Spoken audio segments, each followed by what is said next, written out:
Hi, my name is Sonia Samtani. I'm a hypnotherapist and I'd like to talk to you about the mind. So we all know we have a mind, and very few of us actually understand what the mind is and how it works. So I'll present to you a model that has been conceptualized by a hypnotherapist called Dr. John Kappas in the 1980s. So according to Kappas, the mind is a ball of energy that's all around your body, the center of which is located at the pit of your stomach. So your body is actually inside your mind and the mind is all around you. And this is where we get the term gut feeling. It's a feeling that comes from the pit of your stomach, which is the deepest recesses of your mind. And as you can see on the screen, the mind is divided into two parts and it's not equal. You have the conscious mind, which is 10%, and the subconscious mind, which is 90% and 6,000 times more powerful. So the subconscious mind is like a storehouse of information. The conscious mind is the one that we use when we are conscious, when we're operating in our day-to-day lives. So with our conscious mind, we think, we rationalize, we analyze, we make decisions. And anytime you are doing what you want, the conscious mind is basically giving a message to the brain, and the brain is sending a message to the body. So the easy way to think about it is the brain is the hardware that uses the mind, that is the software.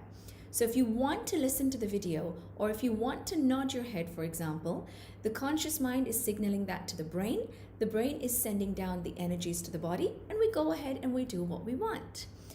And that also means that anytime your body is doing something that you don't want, the subconscious mind is taking over.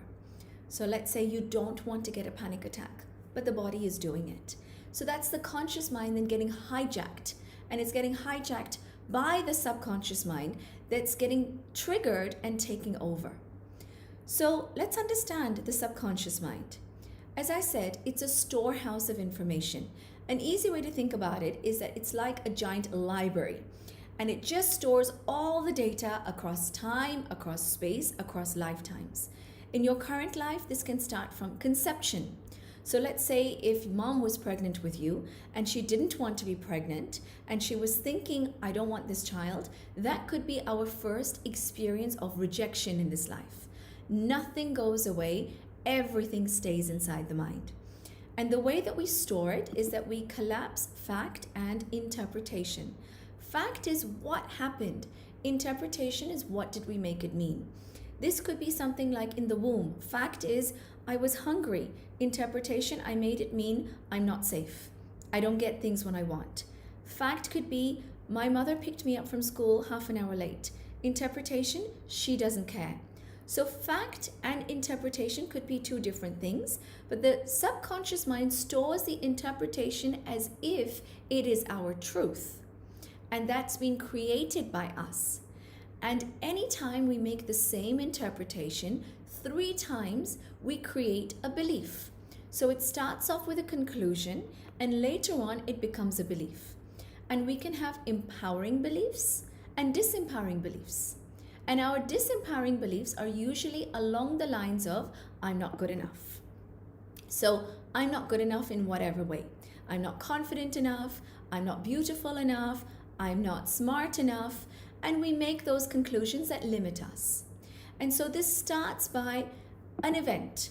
So something happens, which is a fact. You make an interpretation that I'm not important enough.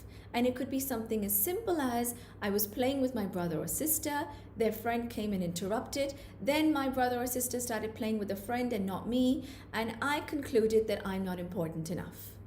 Second event confirms this belief. So it could be something completely different, like you were picked up late from school, you make the same conclusion, I'm not important enough, it's a confirmation. The third time, it becomes an acceptance that this is the truth. It's the truth that I'm not important enough. And since we believe that this is the truth, we will then attract many situations in life where we make the same conclusion, and now we have a thesis of events where we are the unimportant one, and that becomes our identity.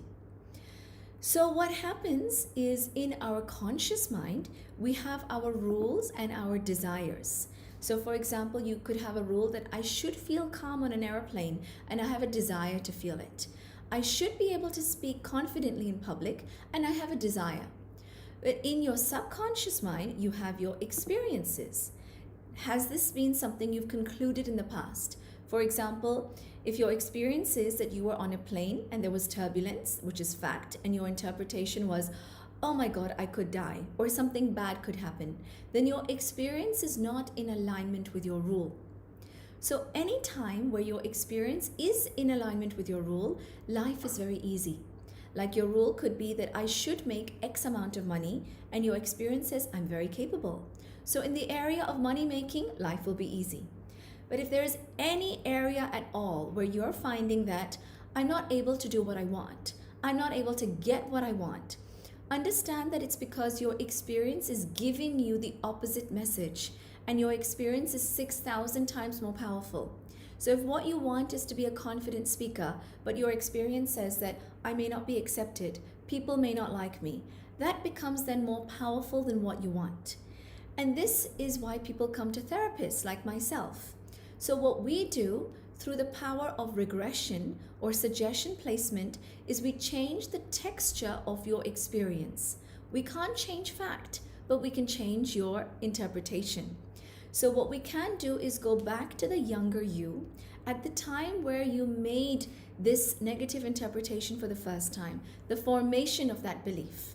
And we can go to that younger you and give him or her the opportunity of creating a different belief. Like, for example, the time that you felt that, oh, mom didn't care about me. Now you can change that belief and make it mean something different, like perhaps she was distracted by something else.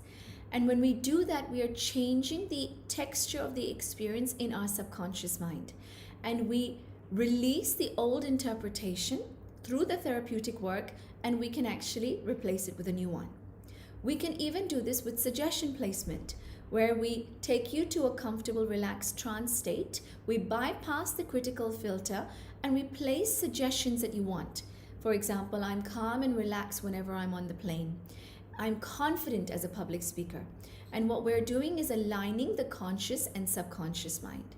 So this is for you to understand how the mind works, for you to understand whenever something is not working for you in your life, your subconscious mind is giving you the opposite messages.